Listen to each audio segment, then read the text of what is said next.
welcome to the Friday edition of the Portal. Once again, I offer my apologies for Wednesday. I was just not feeling well. I could have forced a show, but I just felt like it would have been like dragging my ass through 2 hours of show. So I thought, well, I don't think I should do that. I think, I didn't feel it anyway, but rather than try to fake it and put a show together for the hell of it, I just thought, you know what, I'm going to relax. That's just good enough. So that's what I did, and I do apologize, though, because didn't give you guys a lot of notice, but thank you for understanding, and thank you for your love and support while I dealt with that. We got, hopefully, an epic show for you guys tonight. It's always my intention anyway, but it's great to be back, first of all. Thanks again, and thanks for being here. Sorry for also, when I set up the stream, Sheldon pointed this out to me. He goes, hey, you got it set for members. And I was like, oh, because I did a member stream last time on Tuesday. And I didn't remember that I did a member stream. And so it changes the settings a ton. And so that was the problem. So I think we got that all resolved. Hopefully none of you had trouble connecting, or at least you're coming in now, if that's the case. But I apologize. I completely slipped my mind. I did a lot of sleeping in the last couple of days, which was really nice. So anyway, we got a lot of going on tonight. Of course, I did mention him once, but I'll mention him again. I am joined tonight by the big branch of my personal family tree. Mr. Sheldon Thomas is here with me. So how you doing, buddy? Doing good. Glad to be here. Actually on time this time. Last appointment got canceled, so I am here for the full 2. You're here for the deuce. That's right. Yes. That could be taken so many ways, but yeah, in perfect portal function. Bill says, Brent, you look refreshed. I am, I think, refreshed. I'm still a little sleepy, but I'm doing good. I think it was just a little digestive bug. I'm feeling better though. It was just, I don't know, kind of sucked the steam out of me for a little bit, but anyway, I'm back. And yeah. I'm like a boomerang. You can chuck me as hard as you want, but I'm going to probably find my way back to you. So anyway, Mickey G, thank you. She became a member. Wow. And he says you do look refreshed. Well, thank you. Well, thank you very much, guys. I just threw this together quick, but no, it's good to be back. I always miss doing the shows when I have to miss them. And, I miss you guys. These connections have been amazing. And thanks to everybody that showed up on Tuesday. I gave you even less notice for that. And several of you showed up or have watched since then. I just decided I gotta keep pushing myself to do more for those of you who are investing in the shows. And so those member streams were fun. And they're more impromptu and casual, but I kind of like that too, because, I don't have to put on all the pomp and circumstances. Not all these shows are the real, really me and doing the shows, but it's nice to just let my hair back and hang out with you guys once in a while. And so that member shows have kind of become that, or are becoming that, I should say. I only did one. It's not like a truth. The ghost box says truth. Thank you, ghost box. It said innocent before when we were running the intro. There was 3 spirits kind of all around me in like a semicircle around, and then it said innocent. So I hope that I am. I try to hang on to my innocence. Hello, Linda. Good to see you. Hello, Elaine. I'll let Sheldon do some shout outs here once people kind of climb in the door. But over on Rumble, we got Barbara Mora and Dog Digger and Car Juice over there. So good to see you guys. Thanks for coming in and being a part of the show. Sheldon, do you want to say who is in the YouTubes? Well, so far we got Joshua Orban Castro, Amanda's Amanda's Crazy Life Channel, Annie Manuel, Bill Simone, Chucky Danger, Elaine Clifford, John Stevenson, Lenda, Mickey G, Owl 13, You're Here, and Rachel's here. Sharon Sunshine, T-Bone, Tracy, and Wizard Moon. Very good. Glad to see you guys. And Owl, yeah, I saw that.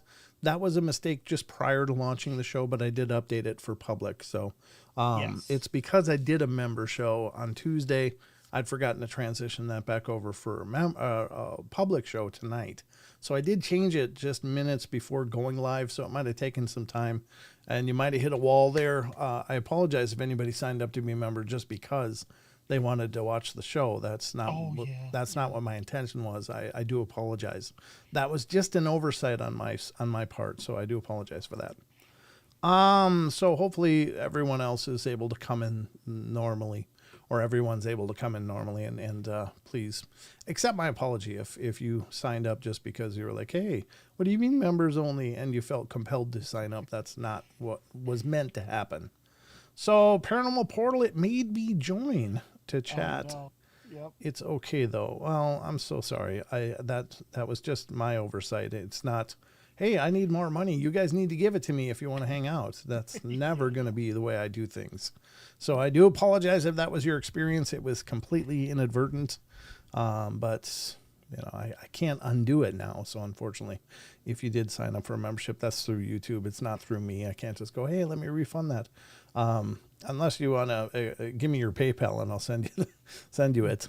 Oh, thank you, Linda. Linda. $5. Wow. God bless you. Thank you so much. Sorry, I can't hear you as much. I'm in a room with people watching hockey. Oh, nice. Yeah, that'll shuck the sauce out of you. No, the hockey's a fun. It's in the playoffs now, right? So I'm sure Dave Scott's over there watching hockey too, probably. I'm just guessing. But Betty White himself. He calls me B. Arthur for some reason. I'm like, what the hell? I'm not a Golden Girl. I mean, that's actually B. Arthur is one of those actresses that I was familiar with because I started watching TV pretty regularly in the 70s, and B. Arthur was on pretty much everything, it seemed like. So she had quite a robust career, but now he calls me B. Arthur.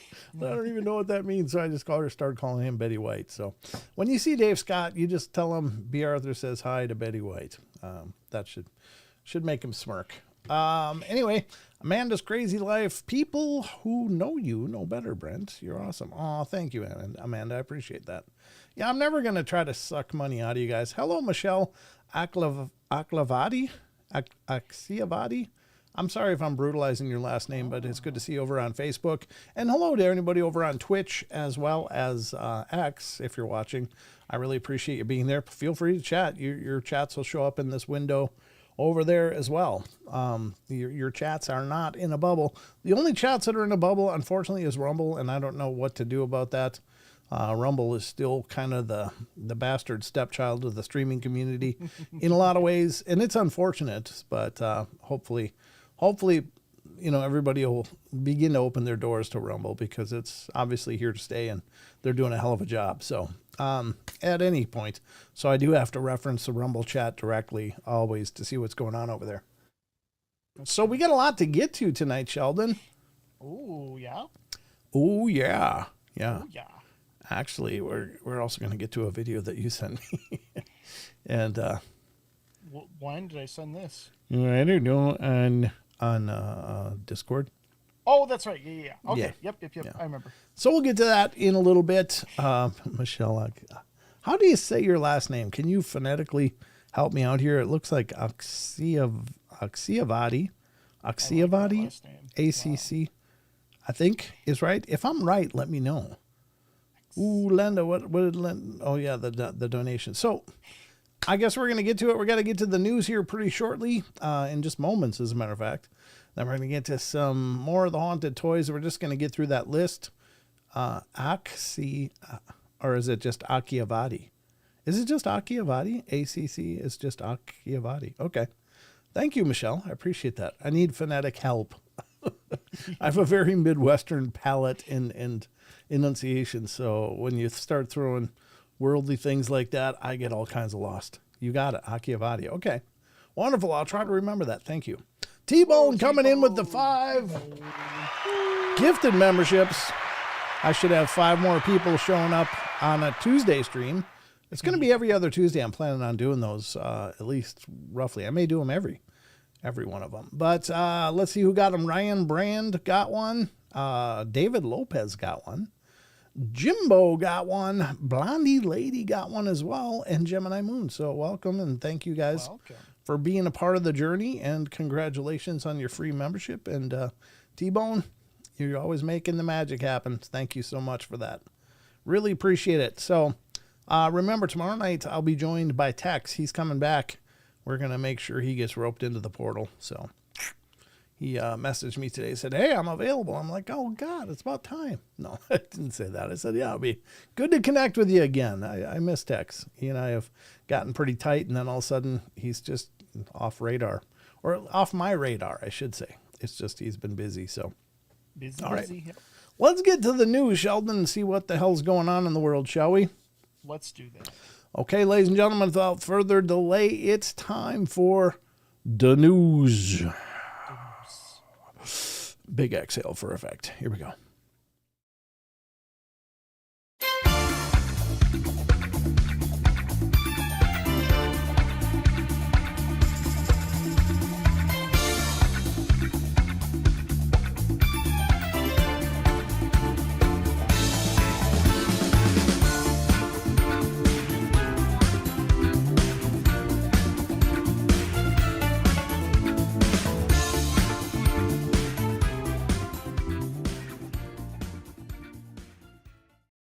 All right, ladies and gentlemen, we are here at the news desk, and Mickey says we'll miss you tomorrow. Have to be up early Sunday. Well, I'll miss you too, but hopefully you have an amazing time on Sunday, whatever's going on. But be safe, be careful, and have a wonderful weekend. At least you're here tonight, and I have that to be thankful for. So thanks for coming in. Thanks for being here whenever you can, guys. Some of you guys send me apologies like, hey, sorry I didn't make it to such and such stream. It's like, man, you guys don't owe me an apology. You're doing me an amazing favor but just by showing up when you can. So it's not like we're sitting here like, God, where the hell is the unknown? Why isn't he here yet? Yeah, exactly. We're not, we don't actually take attendance, even though I joke about it. And there's no demerits for missing shows, but we do miss you when you're not here. So when you can be here, then please be. But if you can't, we understand. Barbara Moore is laughing at you over in Rumble, Sheldon. Oh, nice. Nice. All right, well, let's get to the news. Ladies and gentlemen, this is the Paranormal Portal News, and we cover kind of a whole cross-section of life in this. It's obviously called the Paranormal Portal, but not everything we cover in the news is paranormal, but it's interesting, and hopefully you find some merit and value in it, and it's at least interesting. Hopefully you might learn something, you might take something with you into your worlds after the shows that you learned here, and by God, I'm trying to lift you all up as much as me. So remember, we utilize a lot of different sites throughout the course of the shows. Please support these sites. These sites are incredible. It's exceptionally well done. They are current. They are updated regularly, and they are well maintained. And these guys are busting their asses putting these sites out. So please support them. Please give them your love. The first site we're going to be covering is kind of a regular here on the show, and this is unexplained-mysteries.com, and this is the first article. Let me get you up here as well, Sheldon. Okay. I can figure out where the hell you is. Ooh. Where is you? Is this it? Oh, here it is. There we go. There, now you're on screen. I got you. All right. Something appears to be moving beneath the surface of Venus. So glad I didn't say Uranus. Yep, there it is. There it is. Had to happen. It doesn't take long here on the show to go full gutter. We generally can hit the gutter at pretty excessive speed. Justin Good Earth came in over on Rumble. Good to see you, brother. All right, here we go. Scientists now believe that the subsurface of Venus might be a lot more active than previously thought. All right. With surface temperatures exceeding 860 degrees and crushing atmospheric pressures that are more than 100 times those found on our planet, the conditions on Venus are undeniably hellish. While landing a probe on the surface has long been proven to be particularly challenging, back in 1989, NASA launched Magellan, an orbiter capable of mapping the surface of Venus, not by landing there, but by peering through its thick atmosphere from space using synthetic aperture radar. Not sure what the hell that is, but it sounds interesting. Well, Now, more than 30 years later, scientists have discovered something in Magellan's data that could upend everything we know about both the surface of Venus and what lies beneath it. Unlike the Earth, Venus doesn't have plate tectonics, but peculiar deformations known as coronae, visible on its surface that have now suggest that there is some sort of subsurface movement going on. Coronae are not found on Earth today, however, they may have existed when our planet was young and before plate tectonics had been established, said study lead author Gail Cassioli. By combining gravity and topography data, this research has provided a new and important insight into the possible subsurface processes currently shaping the surface of Venus. It is hoped that NASA's upcoming Veritas mission, which will launch in 2031, will help to provide the missing pieces of the puzzle in explaining exactly what is going on beneath the planet's surface. So there's some kind of weird bubbles happening on Venus. interesting. How do you like that, huh? Huh. Huh, indeed. Huh. I don't know what to make of that, but that is interesting. It is. It's weird. I don't know. I mean, obviously, there's these moving deformations of sort. Would that be some kind of heaving into what? I mean, is Venus so young that it's still a planet in formation? Because obviously, they imply the Earth would have gone through this at some point in the distant past as well. But I imagine that it's like, hundreds of millions of years ago, or at least past all of the dinosaur ages in history. So is Venus kind of like a planetling or something? I don't know if that's a word or not, but it is now. Or is it? What's that? Yeah, I'm not sure the implication. Yeah, I agree. Yeah, I don't know either. It's very, very peculiar. So whatever the hell's going on in Venus, it ain't as pretty as it's supposed to be. Venus is the goddess of love. She was supposed to be strikingly beautiful. And you look at that yellow piss hole and you go, yeah, that's not doing it for me personally. I'm just saying. I'm a little unhinged tonight, am I not? That's fine. That's okay. I'm a little more unchained than normal, folks. See what a little rest will do for me? You're not necessarily getting the best version of me, but you're getting a version. It's a good version. All right. Well, that's the first article, folks. But wait, there's more. There's always more here on the portal. We got 2 more to go through, and then we'll continue on our journey here. So let's do that right now. Going to the next one. This one's kind of creepy. I don't know. I don't know much about this other than I've seen this image a few times come through my feeds here and there, but I never really looked into it. But it looks like something gargantuan. But let's check it out. Here we go. And this one is coming from unexplained-mysteries.com as well. Creatures, Myths, and Legends. Video of alleged giant anaconda sparks controversy and debate. Look at that thing. Oh, I've seen something similar. You did? Where?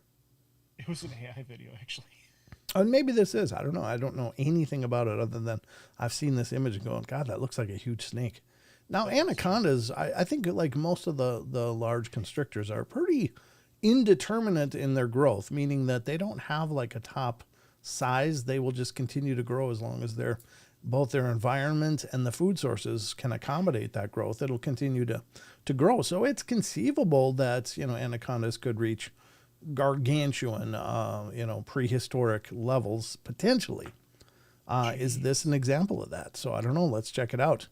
Helicopter footage of a giant snake in the Amazon hairball has recently gone viral online, but not everyone is convinced. Reports of enormous snakes in the Amazon rainforest have been documented for centuries. Earlier explorers of this vast and inhospitable region, claimed to have witnessed giant anacondas measuring over 50 feet, and local villagers have described specimens even larger. Oh my God. Today, the giant anaconda is recognized as a very real animal, though documented specimens have never exceeded around 30 feet. That's a hell of a lot of snake, though. Oh my I mean, 30 feet. Are you kidding me? That could nearly eat a school bus. You know, I mean, obviously not quite, but you know what I'm saying. It could eat something way bigger than us. Ooh. Some experts believe that larger specimens genuinely did exist, but such creatures are now extremely rare due to deforestation and other human activities. Sometimes, however, a piece of evidence comes along that makes you wonder. The below footage, which was recently shared on Twitter/X, has since gone viral and appears to show a particularly massive snake swimming across the Amazon River in the middle of the rainforest.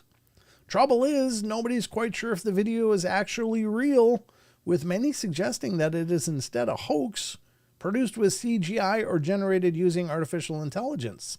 Sure enough, the clip does seem a little wonky. It's a shame, too, because it would be good to see some concrete evidence that really large anacondas still exist in the Amazon today. Sadly, though, this particular video is most likely not the evidence that we're looking for. These are not the droids you're looking for. All right, let's see what it's... We're going to watch it on X because why not? Let's do it. Let's see just what the hell it looks like.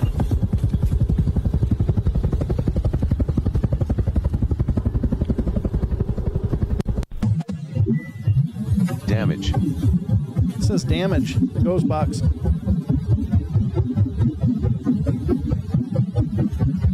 Why does it look like it has two heads, though? There and there. Almost for a second. Chucky said the same. Huh? Chucky said the same thing. Let's see it again.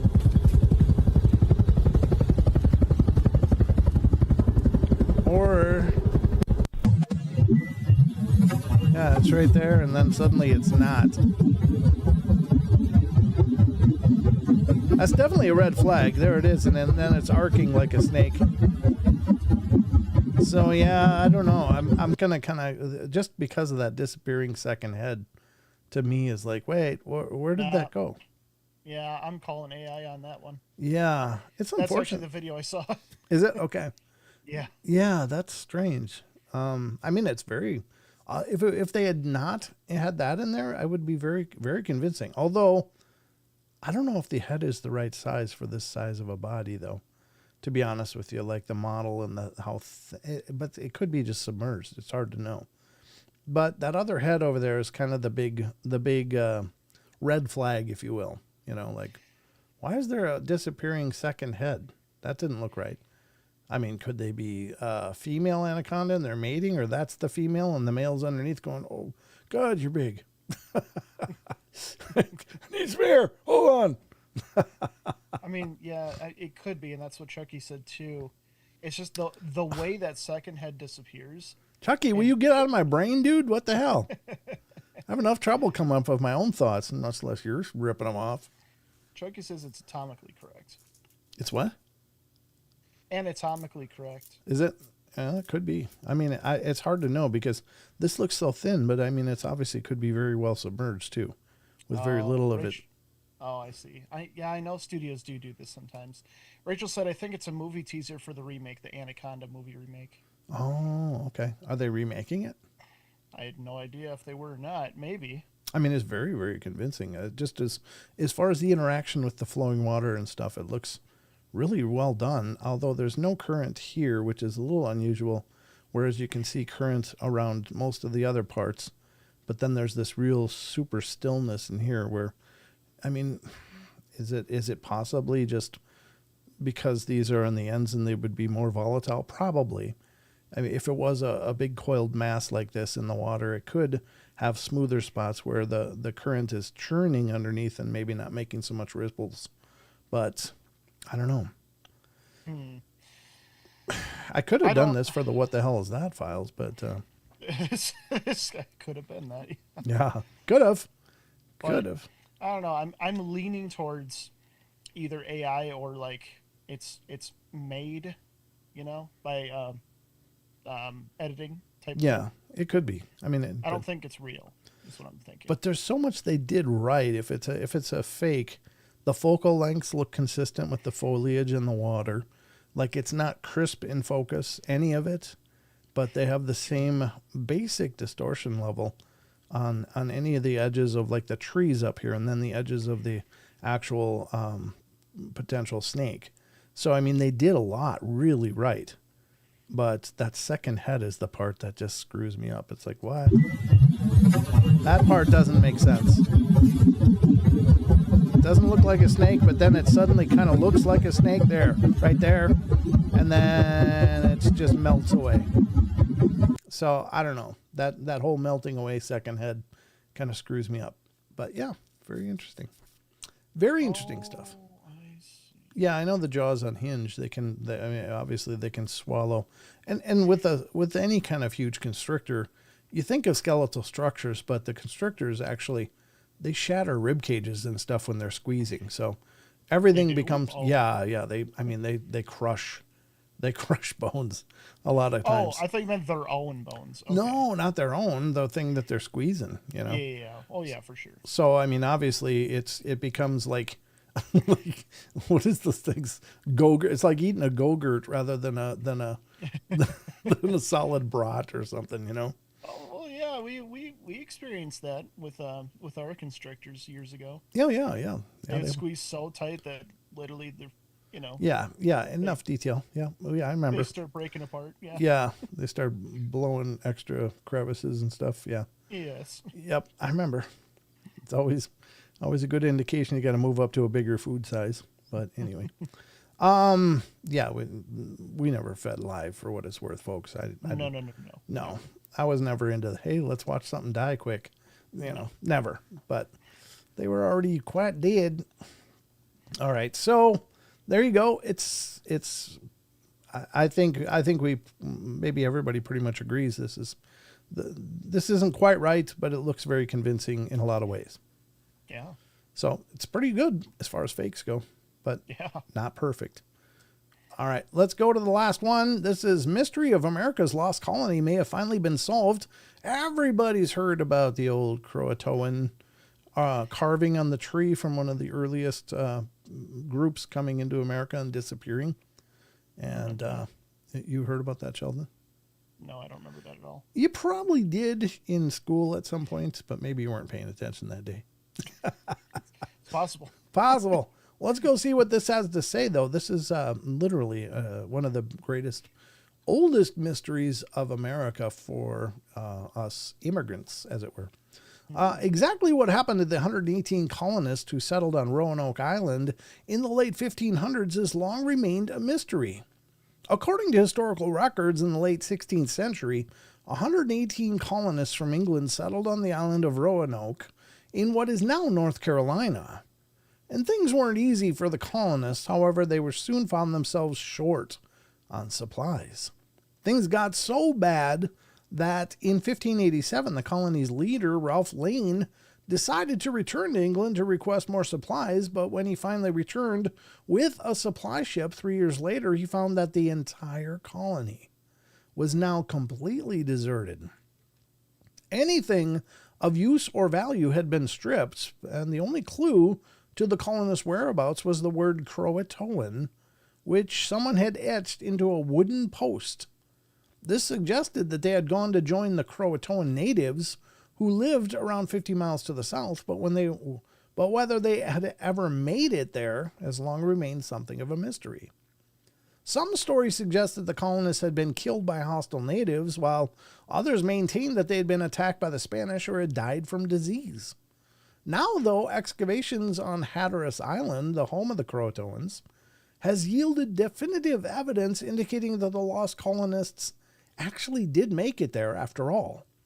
This comes in the form of hammer scale dating back to the 1500s and is a sure sign that the colonists must have reached the island, as the natives did not have metalworking technology at the time. The hammer scale shows that English settlers lived among the Croatoans on Hatteras and were ultimately absorbed into the community, archaeologist Mark Horton told Mail Online. Once and for all, the smoking gun evidence answers any questions about the supposed mystery of the lost colony. Well, there you go. They actually did make it. A happy ending. Happy endings, right. Yeah, we love those. Happy endings are a good thing. So, well, it makes you wonder, why was it ever a mystery? They literally left a post saying, hey, this is where we're going. It's like, well, where'd they go, though? And why didn't they check? It's like, hey, they said Croatoan. Let's go check them. No, they're just gone. Okay. Let's maybe send a little expedition down to see if they made it while they were still probably around, or at least some of them. Not that they all made it to the Croatoans, but probably some did. Yeah, they didn't bother. They just went, excuse us, guys. They disappeared. It's a mystery. Let's go check on them. Hey, you guys. I'm just saying, that's what Cartman would say. Interesting. Very interesting. Right? Well, there you go. I mean, they do say that the answer is usually the most simple one, don't they? Yeah, The most simple answer is usually the right answer, or something like that? Yeah, I think that's more accurate. Yeah. Yes, that's the way. You can throw it out there any way you like, though. The Legos of your logic. Yeah, We'll reassemble them. Yeah, they need to be. That's okay. Yeah, I think it's cool. I'm glad they made it. That was kind of a creepy thing. It was like all of a sudden everybody's gone and there's this big question mark where to go. But you're right. I mean, they left the freaking sign there. They left a note. Hey, should we leave a note? Yeah, Croatoan in there. They'll know what that means. Yeah. The freaking tribe that lives 50 miles south? Okay. It's a mystery for 500 or how many hundreds of years? Oh my God. Wow, yeah. I mean, Jesus. A lot of years from the 1500s until now. Several hundred years. It's like, hey, Dear Lord. where did they go? Nobody knows. Now that the pieces are put together, it just seems so dumb. They went on a stepdad milk run. Oh no. It's like, yeah, see ya. Going to get the milk. I mean, I can't blame them though. Like 3 years when you're already struggling. Yeah, it's probably time to go. Yeah, you can only eat grass and bark for so long, and Yeah. you How are gotta. they supposed to make it for 3 years? I don't know. Especially they're on an island. It's like, hey, we ran out of deer. Oh, damn it. Guess we'll starve now. Hey, well, let's check out Becky. She's looking a little tired.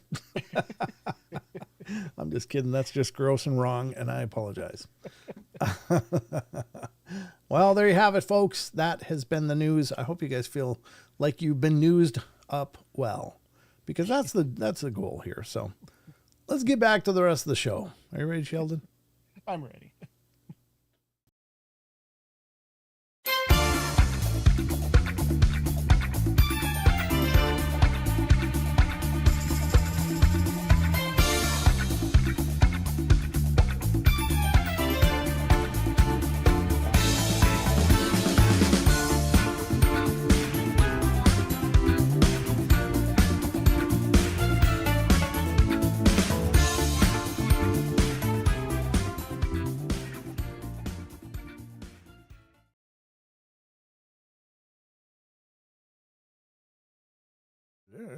There we are.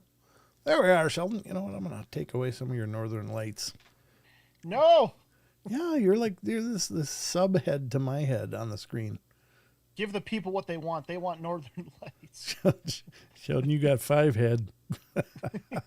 That's a compliment. Absolutely. Is it? Is that a compliment? 5 head means like you're really smart. Oh, okay. I thought I meant just had a big Like forehead. it's basically how many fingers can you put on your head fully, you know. 5 Oh. head means like you got a bigger brain, you know, kind of thing. Yeah. Let's see. I got a forehead. Yeah, 4 fingers. I have a 3 head apparently. Means I'm Because dumb. your head's a little more angular. You know, angular. That's the word I was looking for. Okay, well, we are back from the news, and hopefully everybody's feeling informed and a better version of themselves, maybe. And that's the goal here on every show. We like to leave you guys a better version of yourselves. That's right. What the hell? If you come in with low expectations, you'll never be disappointed. But Yeah, just come into it like we're a really crappy show, and you'll feel like we're like winning the All-Stars over here. absolutely, we are setting records. Andy Manil says 8 fingers. Either you got a lot of forehead or you got really tiny fingers. I'm not sure what's cooking there. Oh boy. Up here, that'd be like Yeah. my dad's hairline. When he was older, he had the full curve cooking, but he had hair back here. I mean, he still looked handsome. He's still a handsome guy. That was great, Brent. Oh, thanks. What was great? I don't know what happened. Both. Oh, okay. Well, that's okay. I tell you what, we are all an eclectic bunch. No matter what you look like, we love you, just however you are. That's right. Because we're a family here. All right. We're going to get to the new segment now. Are you ready for that, Sheldon? Yes. I hope I'm ready for it. Let me see if I'm ready for it. Hold on first, because I got to pull up. Oh, did I close that? I did. Don't get again. Let me. Oh no. I just gotta reopen it. It just takes a second. This is not the old computer. This is the new computer. Things happen on this computer. Let me just tell you. That is true and fair. I thought you sent it to me on Discord, didn't you? Yeah, there you are. No, that's not you. Where did you send it to me? I think it was Instagram, actually. Instagram? Oh. Maybe. Well, I'm glad I checked. Let me pull up Instagram here. Hold on. Let me double check that. It probably was, now that you mention it, but well, let me look here. Oh, yeah, it was. Yep. It was, okay. There it is. Chucky sent me something too. What did he send me? Oh no. Really? That should be on tomorrow's for sure. I'm going to put Chucky sent me an article, a link to an article on Instagram that's Jesus. Well, yeah, you just don't mess with that kind of stuff. All right. Anyway. Oh no. Yeah, it's one of those. It is little teaser. It is a little teaser, but that's just how we roll, folks. Oh, Flip Dizzies. Thank you for the 3. What happened? Donation, $3. Flip Daisies. Oh, Flip Dizzies. nice. Very cool. I'm trying to cue this up, but in such a way as it's not going to display my entire. Let me just see if I can grab the link. Is there a way to grab just the link? It pulls up all my Instagram messages. It's like in the background. I guess it won't matter. I mean, there's nothing really going on here. But did you post it on your feed or did you just send it right to me? I sent it straight to you. You did. Okay. Well, let's do it, I guess. All right, here we go. I'm going to pull this down and over. I wonder if I can grab a link from it. I don't seem to be able to, so I don't know. Oh, yeah, this is going to be great. It's going to be a good segment because highlights exactly the kind of stupidity that's going on with our AI world. Yeah. Damn, that's a little bigger than I wanted it. How do I make it smaller? There we go. I made it a little smaller. Okay, here we go, folks. How do I stop this? I can't, can I? I don't know if I can pull up the screen without doing the thing. All right, let me just see if I got this here.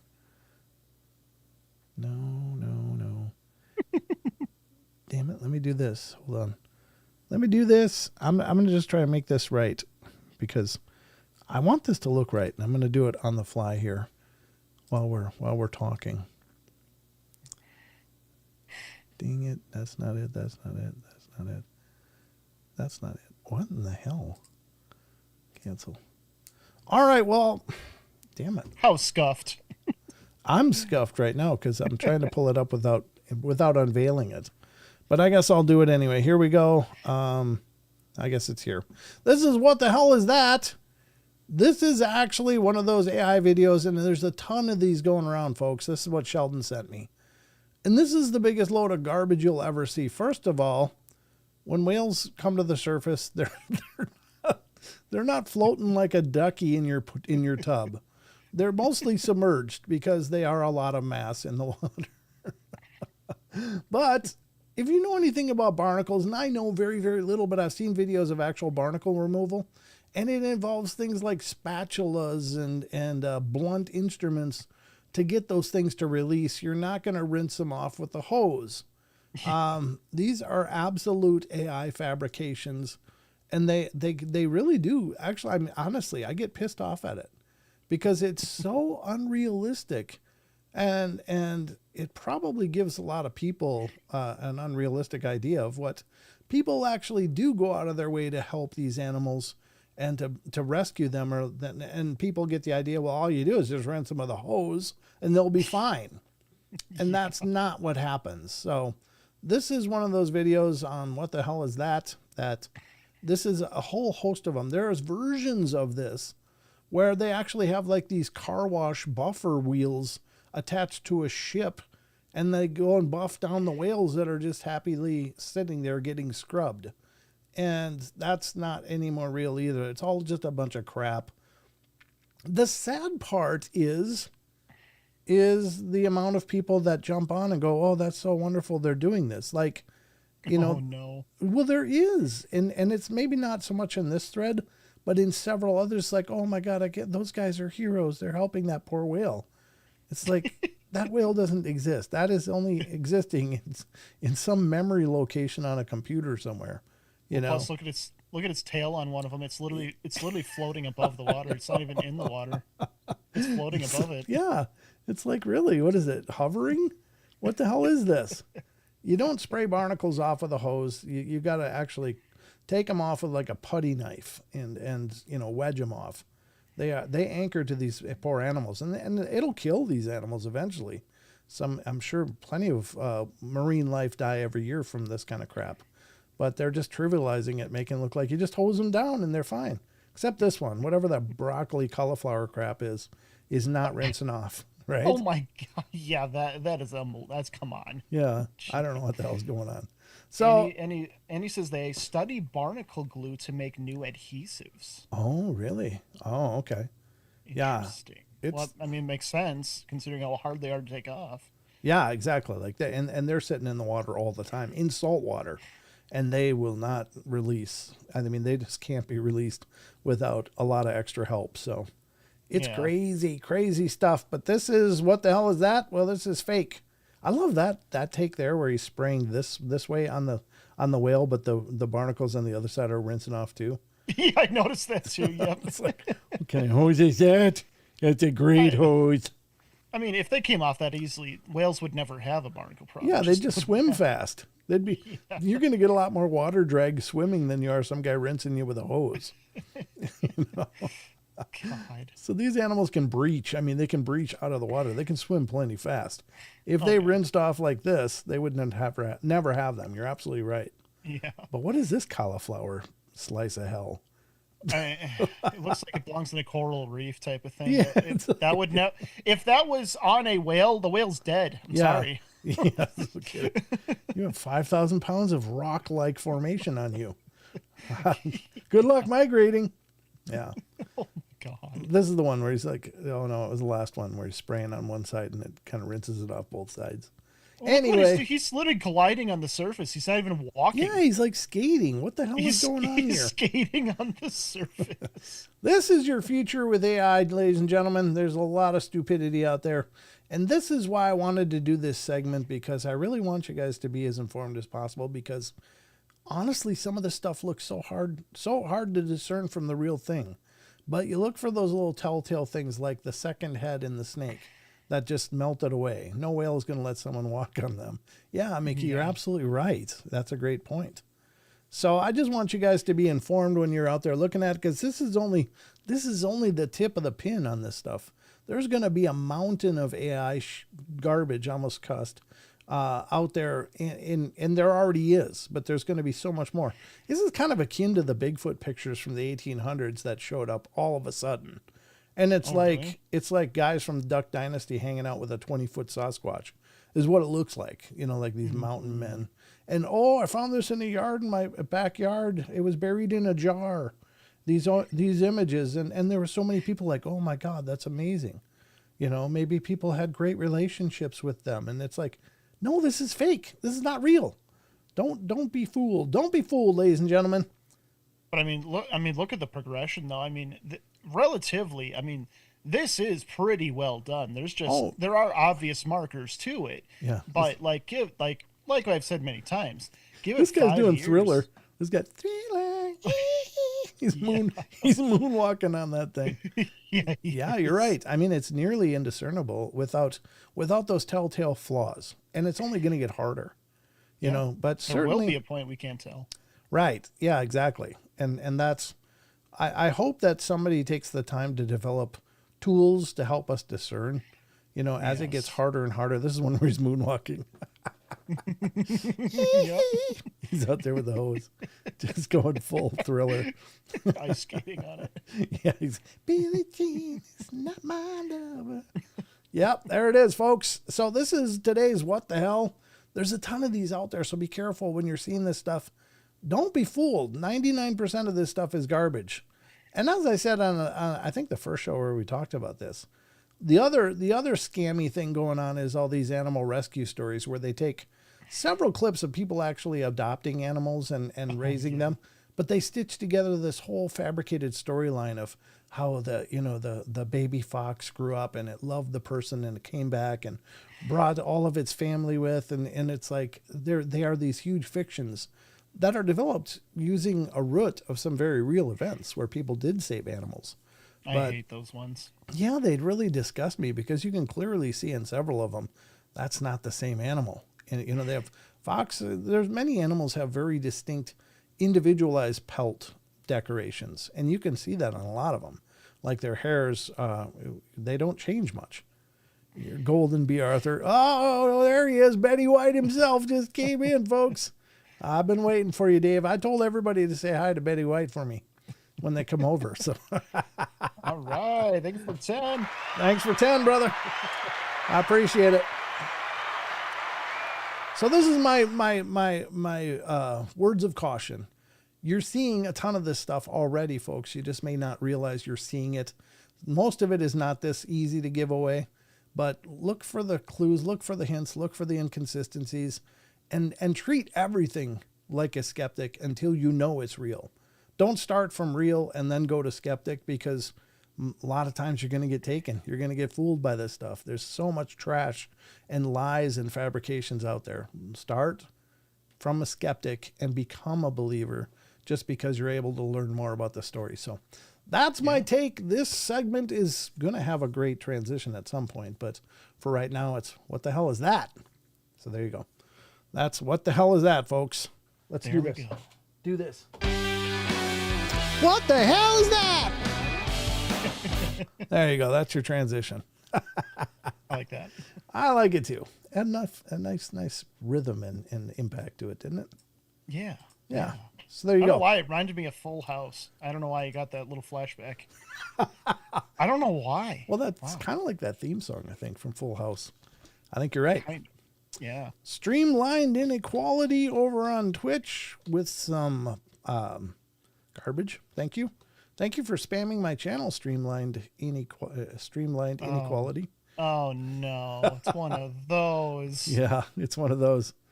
So don't go check out their link. Don't Don't look there. at it. Don't ever. No. No. But it counts as a visit. I'll take it. Time to leave, Streamline. Time to leave. Don't stick around. Tell your friends. Tell your friends. We'll go viral on Twitch with ad bots. Oh, no. I'll take it. Damn it. There you have it. So anyway, that was what the hell is that? But now we got some stuff to get to as well. This is an article we've been burning through and I kind of left it laying there, unbelievably.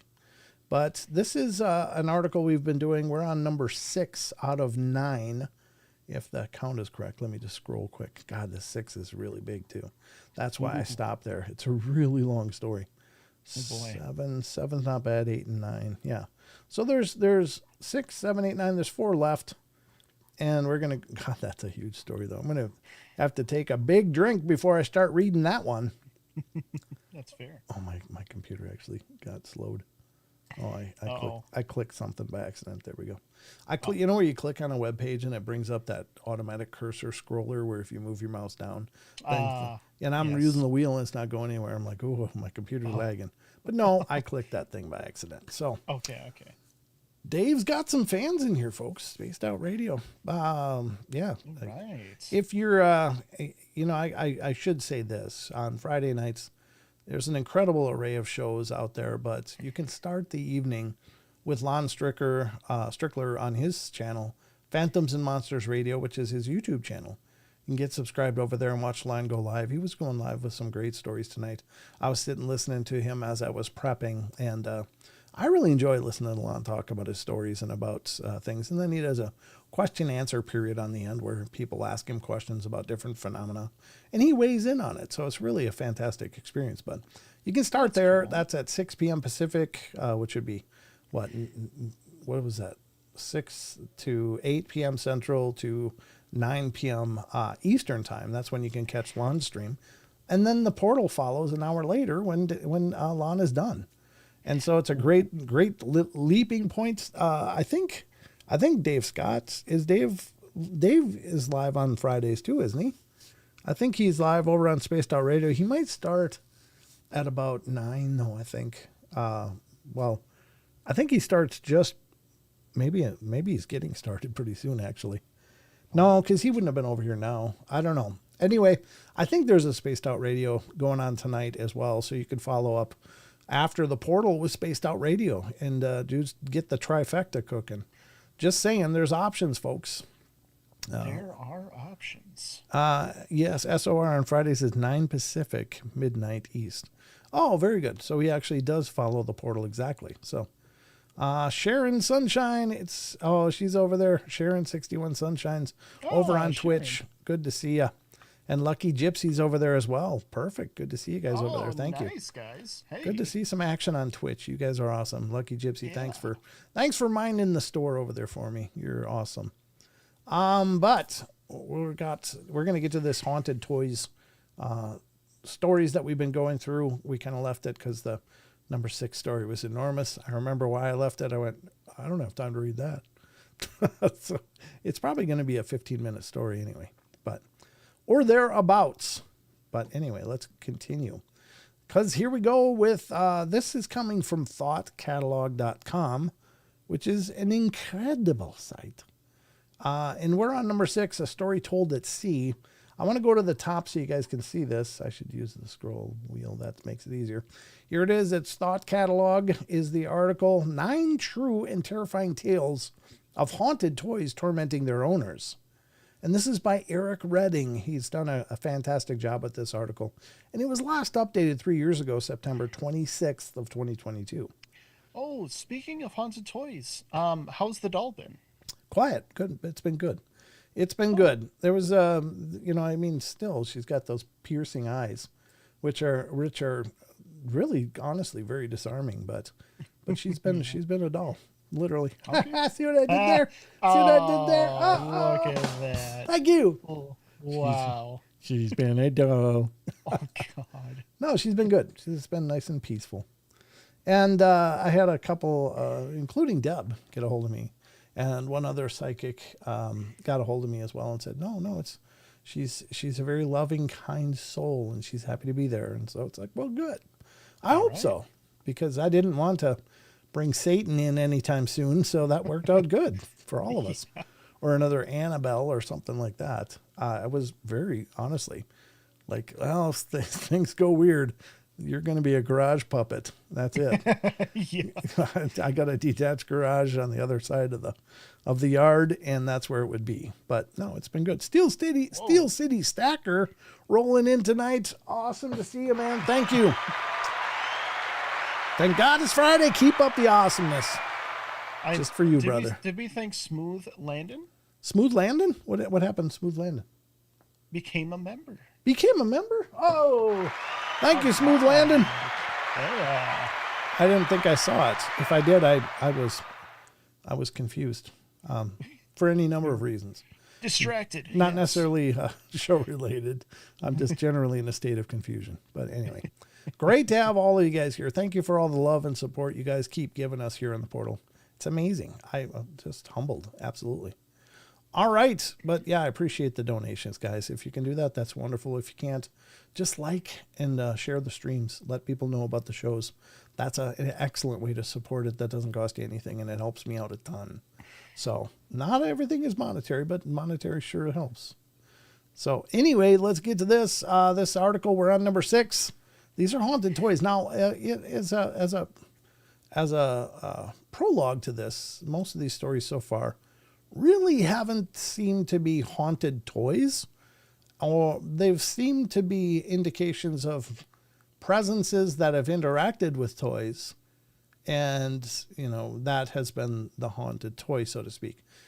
I only think like one or two of these so far. One of them, anyway, has been what I think might actually be an attachment on an object of a toy. The rest of them just seem to be presences that like to play with toys. Or wouldn't that be the same thing? No, because a haunted toy is something where there's a spiritual attachment to the item, and it might be a lot of people. And this is academically not really academic, but it's just a consideration that, of course, the idea that a little girl loved her dolly so much that was her pride and joy, and then she died tragically, and the doll still has the attachment of the little girl. And that may manifest in haunting terms. So it's actually very much anchored to the doll in that case, if that was the story. But certainly ghosts interact with pretty much anything and everything, whatever their whims are. And it doesn't mean that any one of those items actually has an established attachment. It's just something they decided to mess with people with. So there was one with seemed like a haunted robot toy that we covered on this list that seemed like, yeah, that could very well have some sort of attachment. But okay. Sharon says, yeah. I followed, but I couldn't become a member here. I guess you aren't monetized. No, I'm not monetized on Twitch yet. Not on Twitch. No, I'm trying to qualify for it, but I can't ever get enough people to pay attention to the Twitch audience. Twitch is a very different platform, though. So this kind of format may not ride well. I just keep it up over there because it doesn't cost me anything, and it's just another click of my mouse, literally, as I'm setting up the shows to send it there as well. So I do, because it's familiarity, and maybe people see the name and then become interested in the show at some point. So I use it for branding purposes, if that makes sense. Whatever floats their ghost, you got it, Owl. Yeah. Floats their ghost. So anyway, I appreciate you trying, though, Sharon. I really do. So we're on number 6, a story told at sea. As background, I'm a warfare officer in the Australian Navy, or shall I say, Australian Navy, and I drive warships. The easiest way to describe my job is the person who pilots the ship for 4-hour shifts, and when the captain walks onto the bridge, he often takes control of the ship off of me, if he requests it. And as such, I often have a team of about 3 to 4 on the bridge at any one time, consisting of a helmsman who physically drives and controls the engines on my behalf, a more senior quartermaster whose job it is to make sure the admin of the bridge happens while I am busy navigating, talking to the operations room, and another junior warfare officer under training to learn my job. If we have a few of them on board, watches are 4 hours long, with the usual rotation being 4 hours on, 8 hours off. Doesn't sound bad. You're still stuck on the ship either way, but, it's a lot of leisure time, really. Yeah. As such, one of the most bemoaned watch rosters is being the person who gets the afternoon, which is the 12 to 4 p.m. graveyard shift.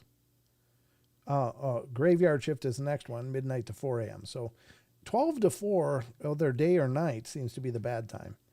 Also known in Navy slang as Arvo and Guts Watch. This watch is hated as it gives you the most broken sleep, as everyone on board normally has to be up and about at 6:45 a.m. to start the day. But I digress. What this means is that if you are unlucky enough to get the midnight to 4 a.m. watch, you need to stay awake. Being up on the bridge of a warship, you need to have everything dark so as not to ruin your night vision out of the windows and into the sea beyond. 80% of the ship is asleep, and I personally enjoy the quiet downtime. Weird conversations happen, and more often than not, people start talking about weird things that have happened to them. And I will never forget the one night I was on the patrol boat in the middle of the Arafura Sea in northern Australia, and the story 2 of the sailors told me. A patrol boat is smaller than normal warships, so I only had a helmsman on watch with me, and we were hundreds of miles in the middle of the ocean, and we were just having a coffee and a laugh while we sat in the dimly red-lit dark of the bridge, muffled thrum of the ship's engines and the sound of our bow cutting through the dark water, and the muted static of our VHF radio scanning empty channels being the only sounds. Every now and then, the wind would pick up and you'd hear the howl before it deposited a thin spray of salt water onto our bridge windows. Hopefully, I've set the scene and made you feel what it is like to be in the middle of nowhere late at night. Sounds kind of hauntingly soothing, though, doesn't it? I kind of like the idea, Yeah. in a way. One of the senior engineers had wandered up to the bridge for a coffee and was sitting on the stairs that led to the upper deck from the bridge, and I had just finished telling my story about our old house to the sailor on the helm, who was a bit freaked out. The helmsman told me this story, his story, and needless to say, it in turn freaked me out. And in general, like a good unexplained story, the story really reinforced my wariness of Ouija boards, seances, and this was prime factor behind the weirdness of the aforementioned house I lived in as a toddler. His story is as follows. The hospital seance. To begin with, the sailor told me how before joining the Navy, he used to work as a wardsman in the Royal Brisbane Hospital in early 2001. He said it was a great place to work with other young wardsmen for company, and as he put it, heaps of hot young nurses. A few of the girls were into seances, and a few of them were living on the hospital grounds in accommodation while they did their internships. One of the girls suggested that one night they go into an abandoned ward and conduct a seance. Yeah, don't ever take that advice. So, is seance the same thing as Ouija? No, seance is where you actually maybe light candles and you sit basically in a circle and try to call spirits to you. So it's not using a board as a medium. You're just actually trying to call them into your presence. Wow, that sounds so smart. It's basically a low form of summoning. Yeah. Yeah. Because, as anyone who works in a long-established hospital will tell you, they are normally hotbeds of weird activity. My mother's a 30-year midwife, and she has some things she said she can't explain, like mother's reporting a smiling, kindly old matron with a weird hat who came in and checked on me in the middle of the night and patted my baby to sleep, despite there being only 2 young nurses on that shift all night. But again, I digress. Thinking it sounded like fun, he said yeah, and a few nights later, after work, a few of them, plus a few nurses he hadn't met before, all went up to the disused ward and set up the Ouija board. Oh, no. He said they started the seance and the glass started to move as they had apparently contacted a spirit. He scoffed and thought it was a joke as the glass was moving randomly with everyone put a finger on it. Of course, he thought that others were moving the glass.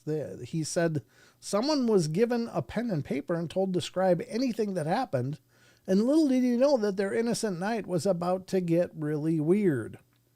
Apparently, someone asked at this point, "What is your name?" and the glass moved out and spelled Nigel, Nigel. And they all laughed, and someone else asked, "Are you good or evil?" I have goosebumps as I type this. And the glass moved over to evil. Still scoffing, the sailor said some other questions were asked, but they got back a lot of gibberish. Suddenly, about 2 minutes later, he said the glass started going absolutely nuts. And some people started getting uneasy. Despite this, it seemed to be following a pattern, so someone told the guy scribbling to write down what the glass was moving to. So you got something like the following, and it started making words. Apparently it read, "I'll baby Cass, I kill baby Ca." After a few more repetition, the guy scribbling went, "Kill baby Cassie? Oh, Cassie kill baby? What the hell does that mean?" I joke you not, here when I tell you this, the sailor telling me the story said this screwed and disturbed him for quite a while. One of the girls in the circle turned pale, held her hand to her mouth, and ran from the room sobbing hysterically, like a wailing cry of utter terror. He said one of the guys went, "Ha ha, what's up with her?" One of the nurses went outside to console her, and the story came back as such. The girl who ran outside confessed to the other girl that she had a secret abortion 3 weeks prior after finding out she was pregnant. She told no one about the abortion. Not her parents, not even her own boyfriend. Her name, you guessed it, was Cassie. That pretty much wrapped up the night and horrified the rest of them. finished the seance and swore they would never do it again. After he finished telling me this, I was pretty freaked out, but the other old sailor, he was in his 40s, just sat there and said nothing and drank his coffee. Trying to lighten the mood, I said, "That was a good story, but what about you, Chief?" Which is his rank. "Surely you have a good one. You've heard?" I noticed he was looking really uncomfortable, so being a great people manager officer, LOL, I decided to go for the jugular and shame him into telling it. "Come on, Chief, tell us," I jibed. I probably should have just left it there, but he decided to tell us. I don't know if it was true or not, but in hindsight, judging how reluctant he was to tell the two of us and how freaked out he looked when he told us, it's inclined to make me think his story. To set it up, the guy is, as I mentioned, in his 40s. He's been in the Navy for over 20 years, working in the engine room as a chief engineering sailor.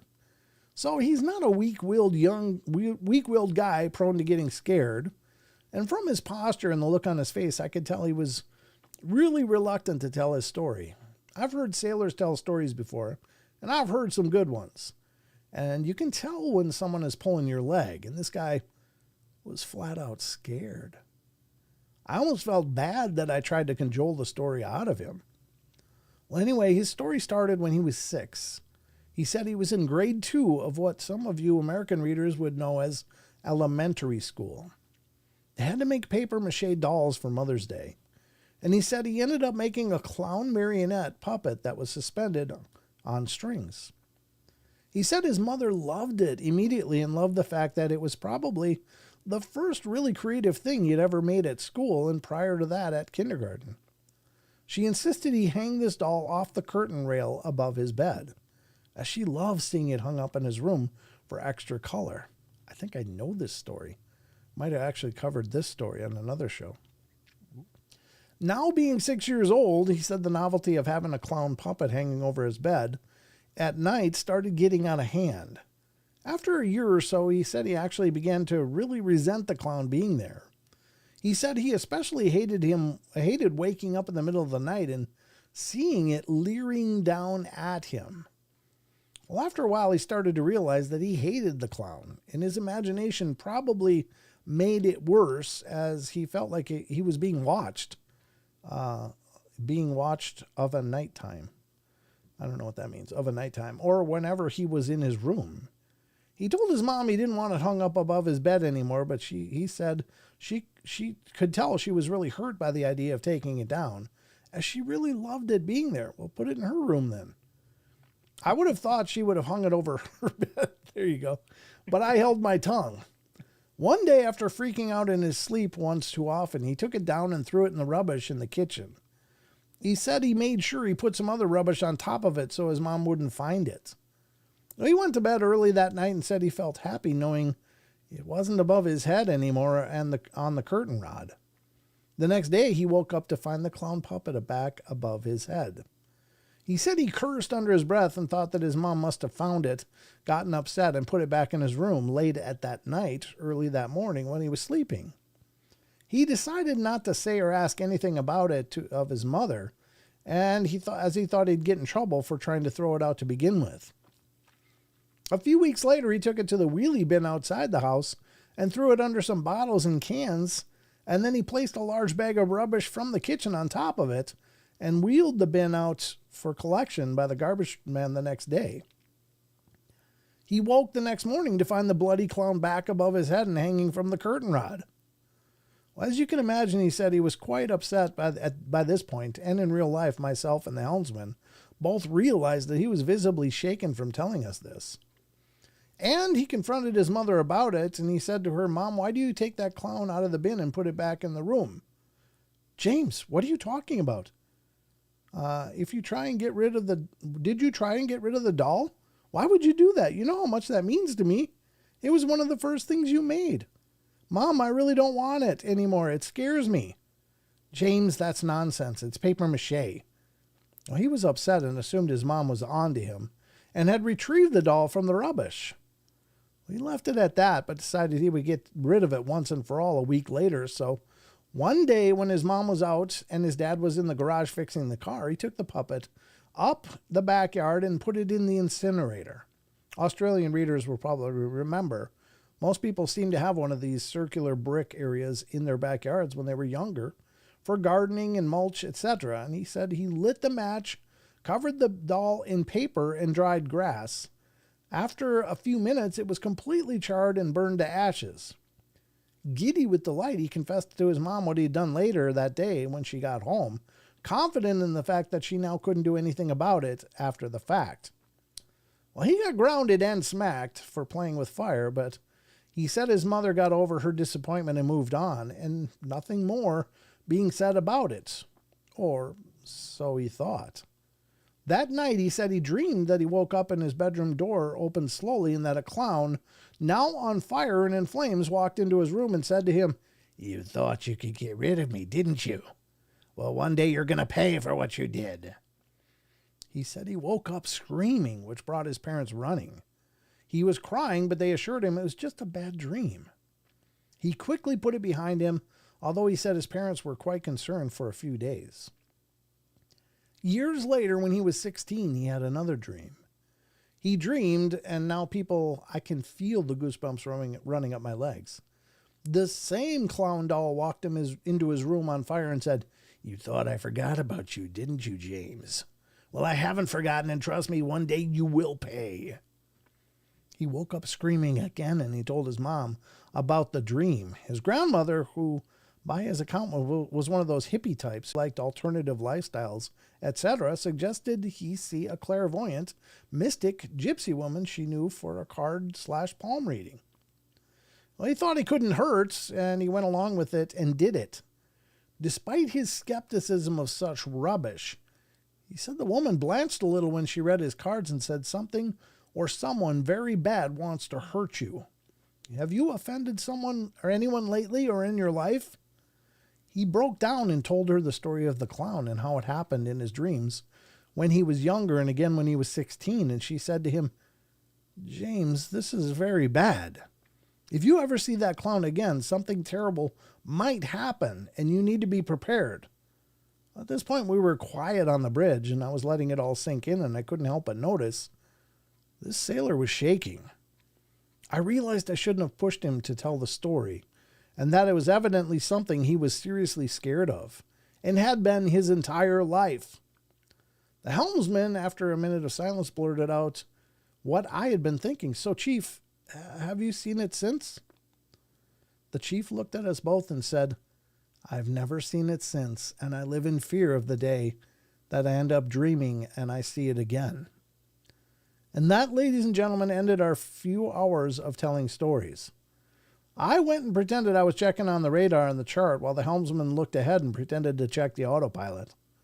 The chief finished his coffee, came and looked over my shoulder at the nav plan on my chart to see where we were and bid us good night. After the bridge door shut, the helmsman and I looked at each other and uttered a rather prolonged, unified expletive. Whether it was true or not, it's the freakiest story I've ever heard. If he was pulling our leg, it was an Oscar-winning performance. The fact that he was so visibly shaken while telling it, his voice breaking at parts, led me to believe it probably wasn't. If anything, it was very real to him. Another guy I was on watch with said that he had a really freaky dream one night. It wasn't a true story, but his dream was freaky as hell at sea. He said he dreamed he woke up in his bunk on the ship and no one was around. He dreamed he got dressed to go and watch, and all he could hear was the ship creaking and the dull sounds of waves on the hull. He said he walked up to the bridge and found the ship on autopilot with no one up there. Thinking it was weird and hearing the creaking, he kept looking around. He said the worst part of the dream was that he opened a cargo hold in the lower part of the ship and found the whole ship's company, some 56 people, swinging by their necks from ropes hung on the roof of the hold. The creaking being the ropes swinging with the rocking of the ship. Weird. We laughed about it, but he said the dream freaked him out. Funny what the human mind can come up with while asleep. That was by a person named Iron Halo. Wow. I know I've read that marionette clown story before, though. Huh. So it was in... Wait a minute. So that means he was inserted into this story, or this is the full story of that? Maybe this is the full story. Maybe it's been borrowed and reused in this story. Maybe the person that I did read it from before borrowed it from this story. I don't know. Wow. I don't know if there's any basis to it being truth or not. It sounds pretty crazy. I mean, it would imply the kid made a diabolical little evil doll. Not that, presence couldn't migrate to something, but there's something creepy about clowns. So I've always loved clowns, but I know a lot of people are absolutely, beside themselves with hell no. There was in my very young life when I was like 8 or 9 years old, I wanted to be a clown. I thought that was awesome. Oh, really? Yeah, you get to be in the circus and just travel around and do circus life. I thought that sounded amazing at one point in my life. And the clowns, professional clowns are incredible performers. They really are. But Yeah. Oh, yeah.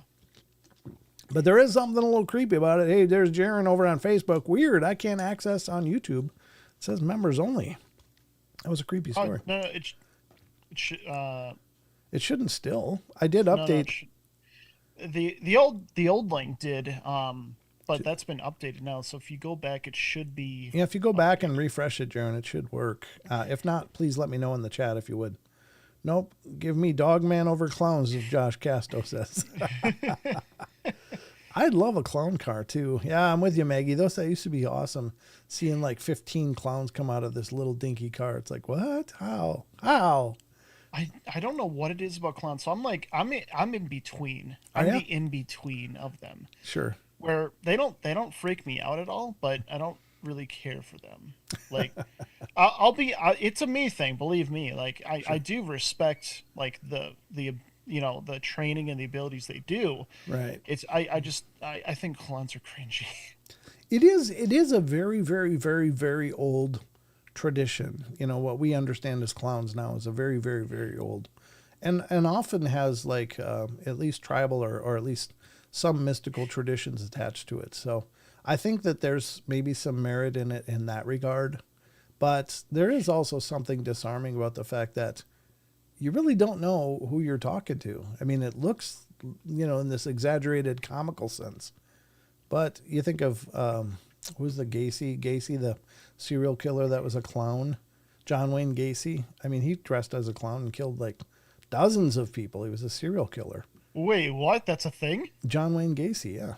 He was I didn't even know about this. Wow. Yeah, he was a serial killer that, I guess he had bodies buried everywhere around his property. Yeah, and he would do children's birthday parties as a clown. Wow. Yeah, so that didn't help the clown narrative very much, for sure. I thought you were going to say you like being in between them. No, and believe me, it's just a feeling thing. It's not like I have anything against clowns. Not at all. No. Huh. Jaron says, still on the link that shows up, at least when I log in as Supernatural Station. The only one that shows up when I click on that link says live is the one that says members only. Oh, it's the Facebook link is probably linking to that the video that's not even going anymore. Just go to my channel and refresh on YouTube, Jaron, and see if you get a better link. It might be a members only link that I posted on all the social media, which is my mistake. So yeah, I apologize. I never updated the link. I never even thought of that. That the member links might be different than a standard link. So just go to my YouTube channel and refresh it, and you may get the standard link that should let you in, or at least see the live episode, and then you can click on it. Hopefully, I don't know. It's just such a stupid mistake, but it happens. Well, let's move on to number 7. This one's not nearly as long, thank God. That was a hell of a long story, which was a good story. Well, all those accounts were very, very wild. Oh, yeah. This one is voices always talking about the family. I think I know this one too. That's weird. Wonder why it's in haunted. Maybe they, for this article, they borrowed from other thought catalog articles that I've covered. Voices always talking about the family. About 10 years ago, I had a friend who insisted that his house was haunted. His whole family had terrifying experiences in that house. Most of the occurrences happened in and around the basement, which was only half constructed. By half constructed, I mean that half the basement was concrete and the other half was a dirt access crawl space about 3 feet deep, separated by a 3x4 piece of insulating wall that could be removed to get to the crawl space. The father described hearing low whispering voices coming from the crawl space, and they would almost always be talking about members of the family. He was convinced they were plotting to manipulate his teenage children. On several occasions, he said he would see or hear his children walk down into the basement when they were not at home. The most terrifying experience he had was seeing an apparition of his daughter or son crumpled up at the bottom of the stairs after hearing a crash. The father later died in the house, heart attack, and the mother moved out to live with a new boyfriend. My friend and his sister were just out of high school at the time, and the basement became a fairly safe place to hang out and smoke interesting things. His sister claimed that the doll heads on her old toys would turn to face the stairs. They were sitting in a pile in the corner of the basement. I had never witnessed anything unusual, so I really didn't believe all of their stories, and I still think they were the result of overactive imaginations and chemical enhancements. It was 420 friendly, even when the parents lived there. However, I was driving my friend home one night. When we pulled into the driveway, we discovered that the kitchen light had been left on. The house had a large front window, and you could see the basement door and kitchen from the driveway. We both saw what appeared to be a large black mass move from the open basement door to the far side of the kitchen and back again. We sat in the car while my friend kept repeating loudly, "I'm not going in there. I'm not going in there." After about 40 seconds of watching whatever it was, I offered to go inside with him just to check it out. We entered through the garage, so we lost sight of the black mass as we entered the kitchen, and we discovered that the basement door was closed when we entered the house and searched around for a while to make sure no one had broken in. To this day, I have no explanation for what we saw. I don't really believe in ghosts and don't consider the experience evidence of their existence, but it was unusual. That was by Free Beer Click Here. It's a great name. Free Beer Click Here.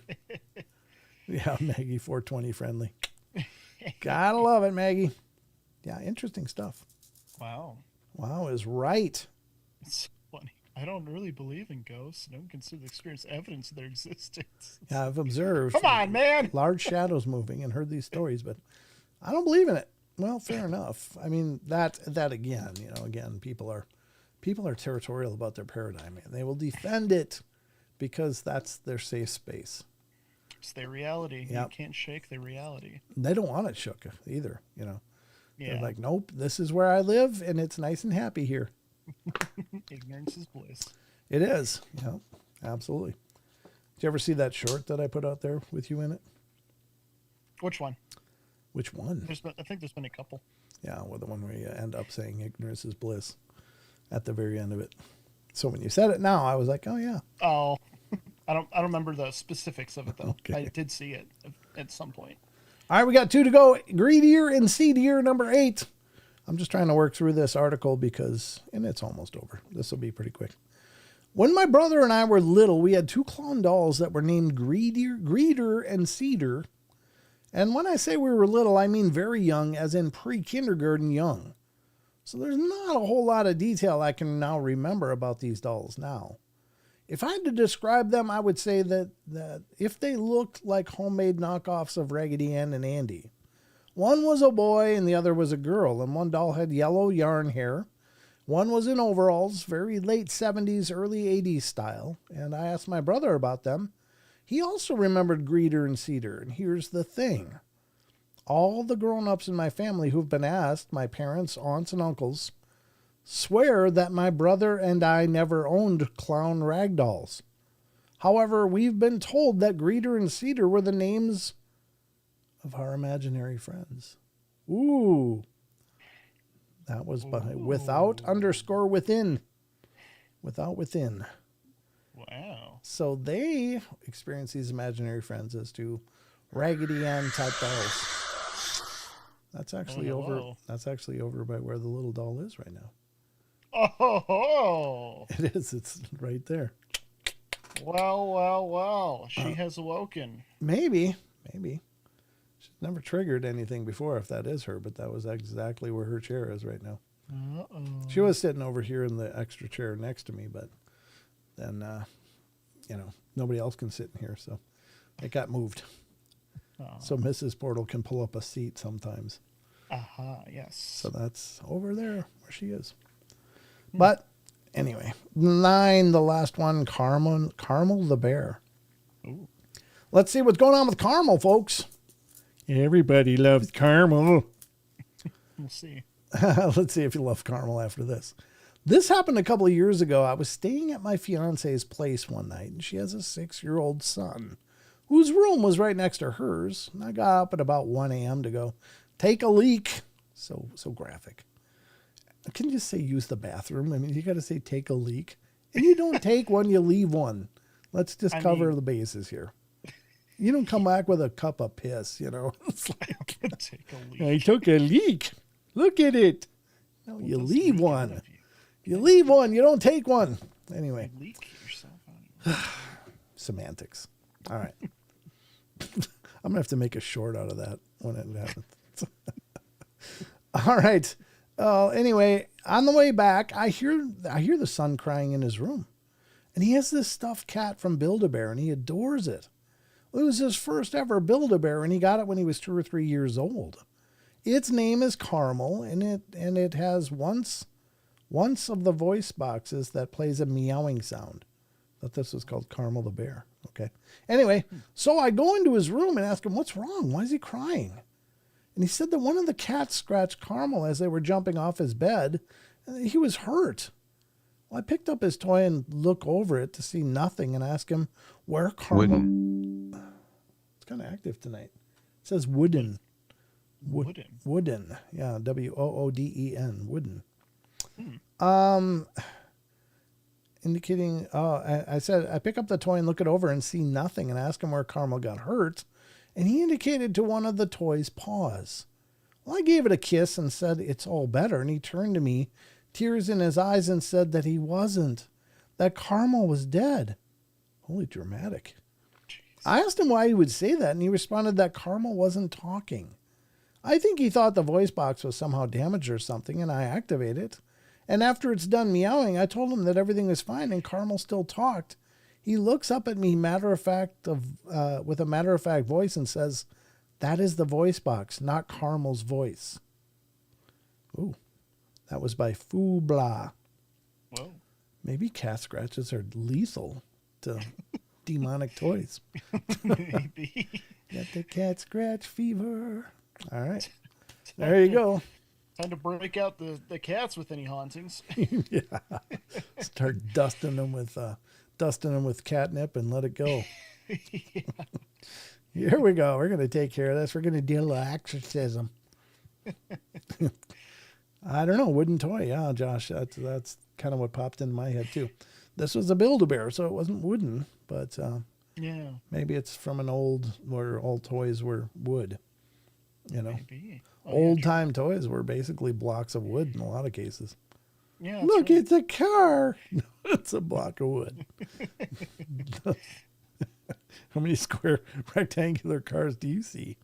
I mean, there are some. Well, Cybertrucks look like wedges. I mean, They look like it's based on the wooden block toys. yeah, I know.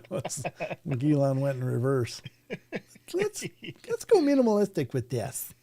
See that wedge? Like that. Put wheels on it. I don't know. Just kidding. All right. There you go. Hi, Rob. Maggie says Cybertrucks. Yeah. Yep. But that's the article. I think that's pretty cool. And that was by Foo Blah. And awesome accounts. Again, Have you ever I'm sorry, go ahead. Finish. No, I was going to say awesome accounts. I'm glad we covered them. Oh yeah, okay. Yeah. Have you ever I don't know if you've ever told me this, or maybe this hasn't happened, but have you ever encountered like an object that you thought was haunted in some way?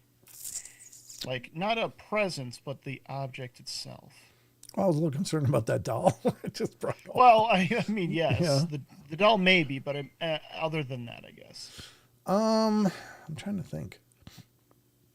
I've certainly held objects that had a very, very pronounced energy, like you and I know there's one object that I've owned that you've touched and went, ooh, you can feel it vibrating, and that's certainly something that has some kind of energetic attachment. I don't know what that Sure.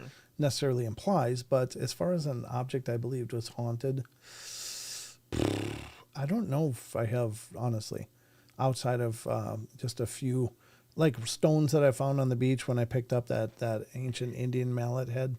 That one definitely had the feel like, wow, there's something special about this. Even as a little kid who didn't know anything, I picked it up and went, oh, this is very special. And I kept it. And then ended up finding it on my grandma's mantle where she kept it ever since I gave it to her when I was a little boy. I said, Grandma, can I go get this checked out? And it turns out it's an ancient Indian head mallet from about 2,500 to 5,000 years old.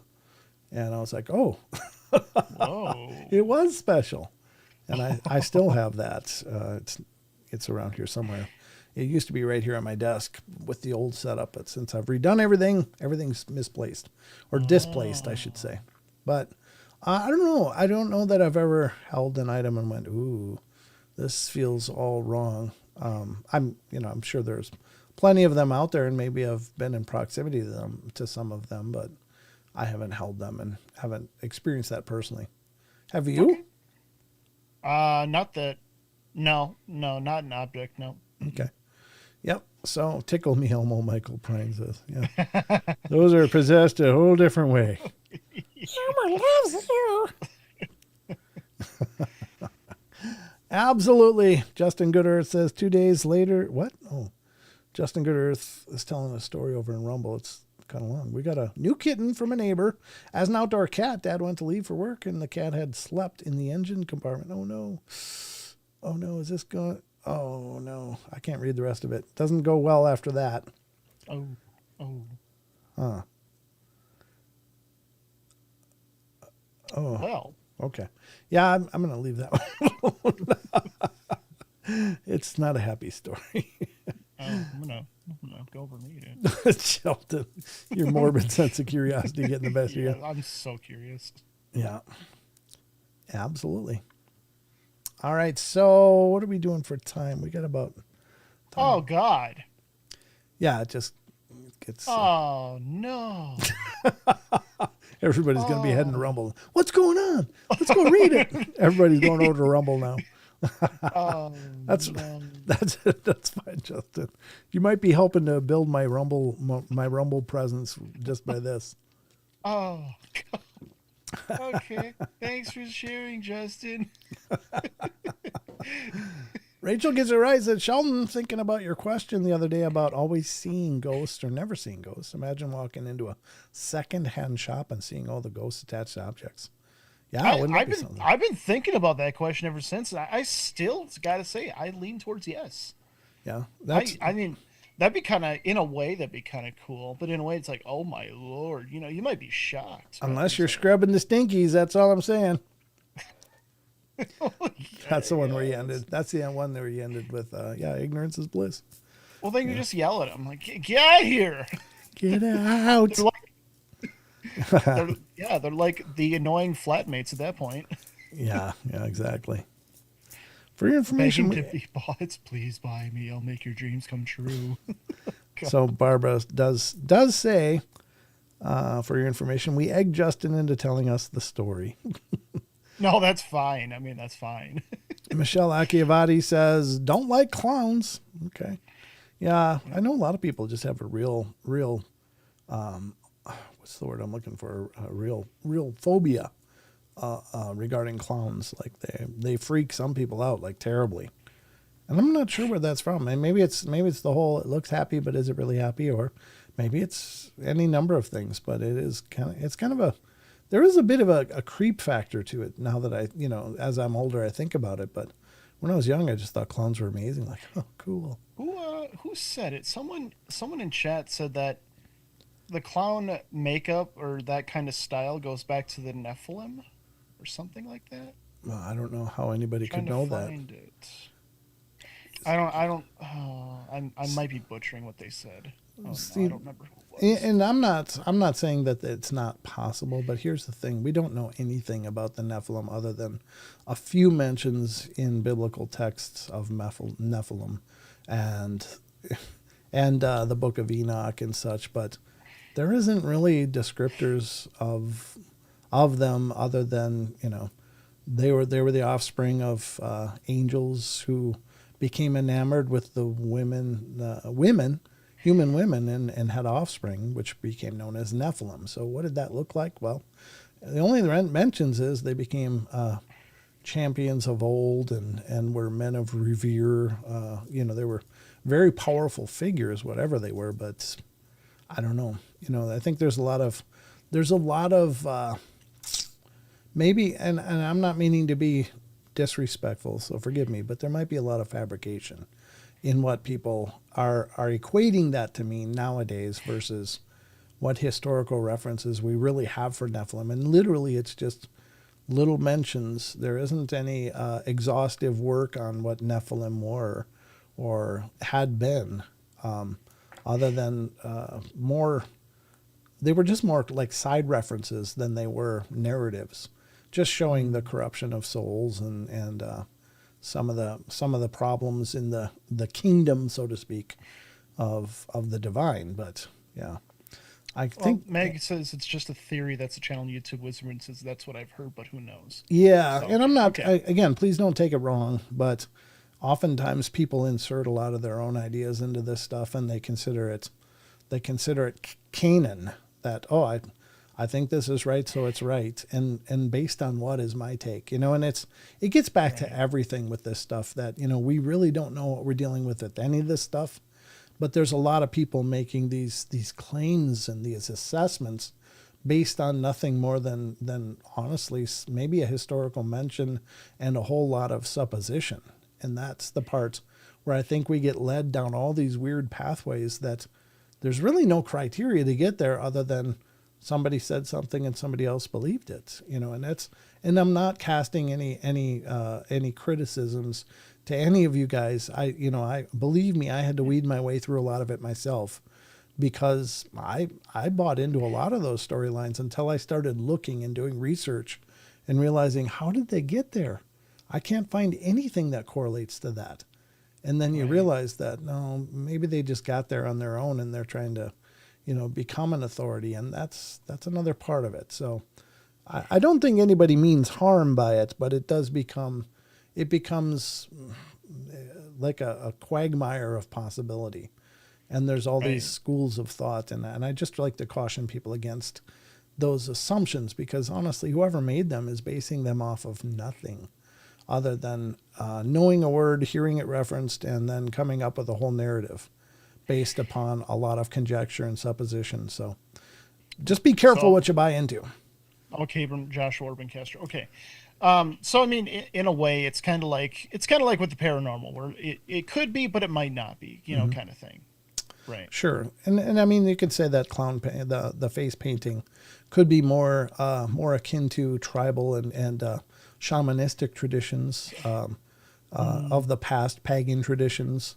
There's a lot of wearing masks and in cultures around the world, and so masks, of course, are disarming for people because you don't really know who you're dealing with. You see a facsimile of something, but you don't know who it is that's underneath it, and that's puts anybody observing it in a sense of disadvantage.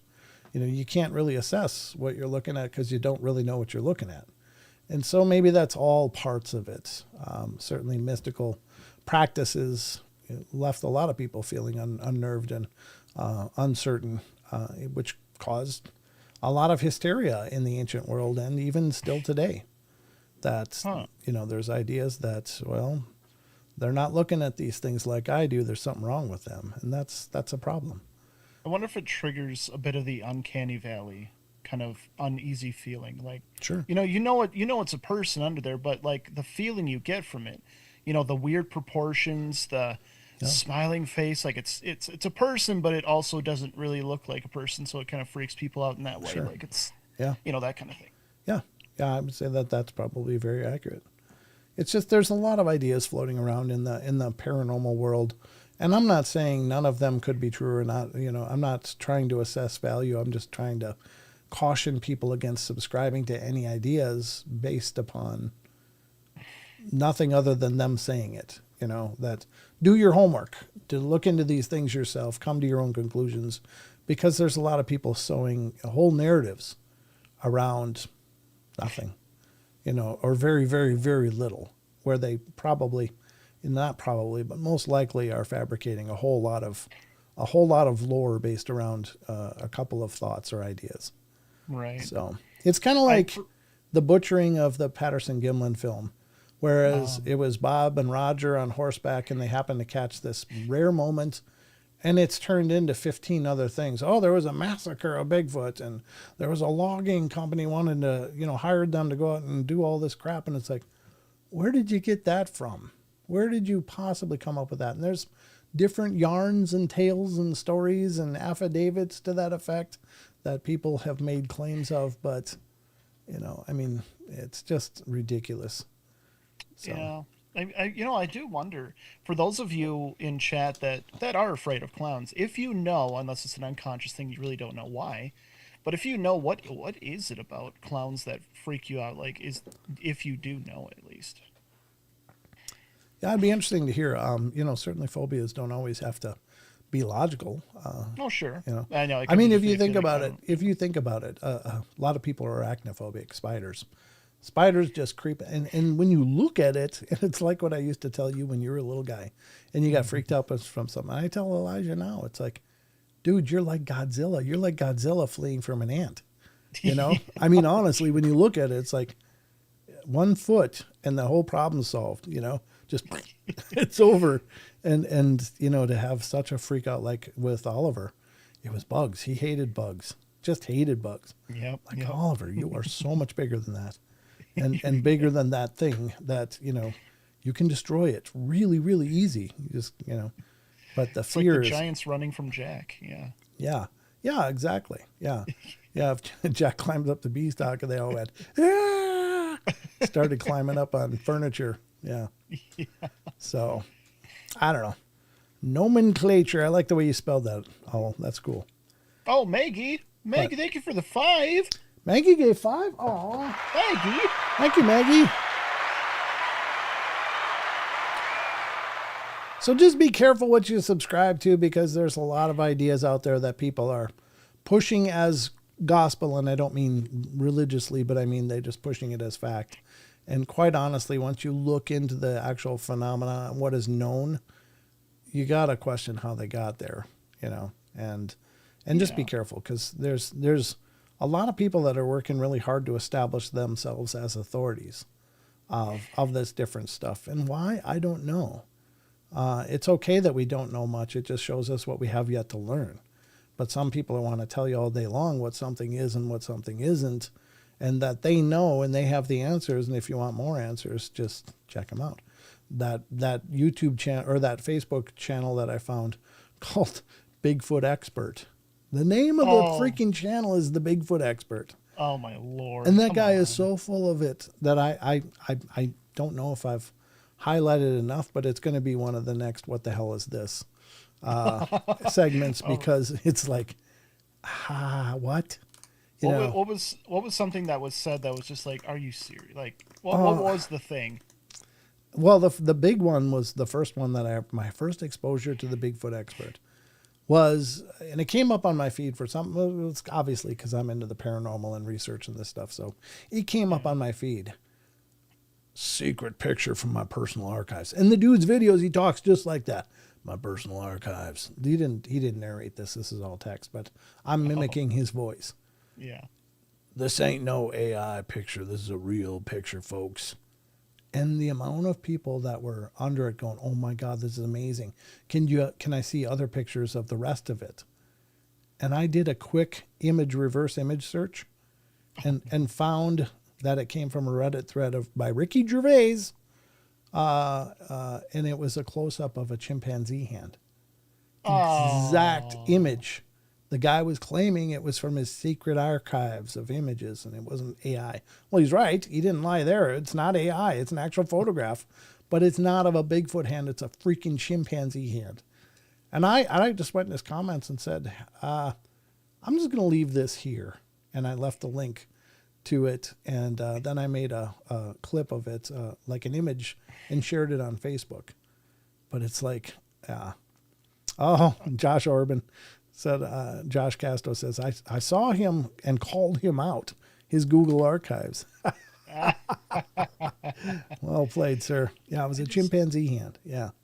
God, it's like, And then I took the time then to look into him and watch his other videos. And if you want Bigfoot answers, you got to get a hold of me. I do expeditions.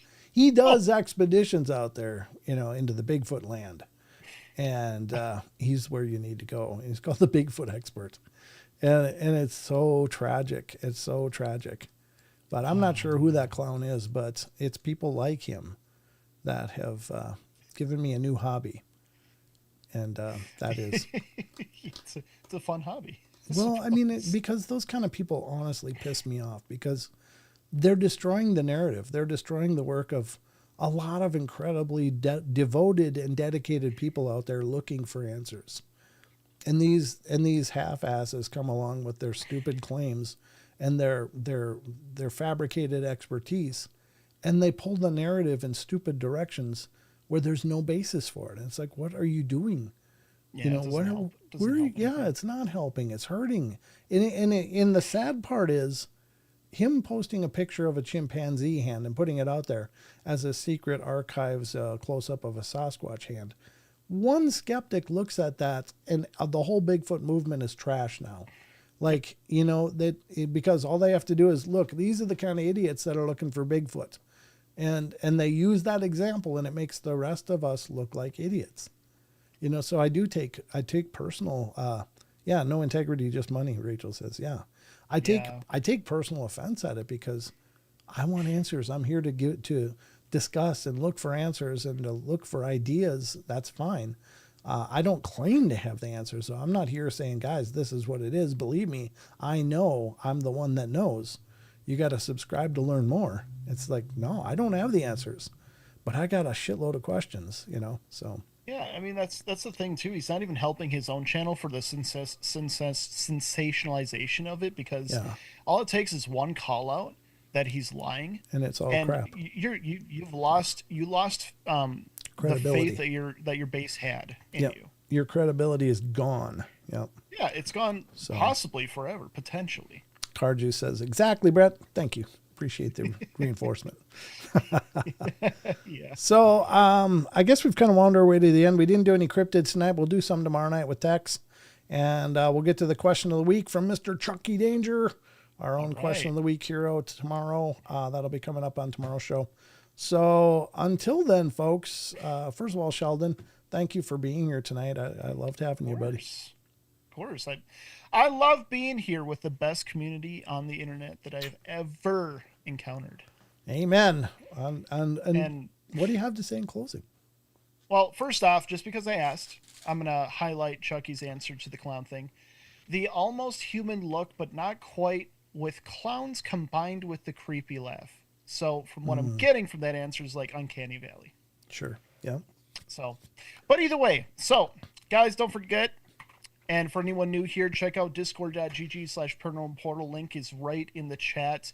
That links to our Discord channel with all the amazing discussions and links that everybody from the community can come together and discuss and share, as well as the paranormalportal.net, the home base for the Paranormal Portal, so you can always stay up to date on when anything new from the Paranormal Portal is coming out, new podcasts, when we're live, as well as your very own Interview Me, where you can get your own interview done if you have an amazing story you want to share.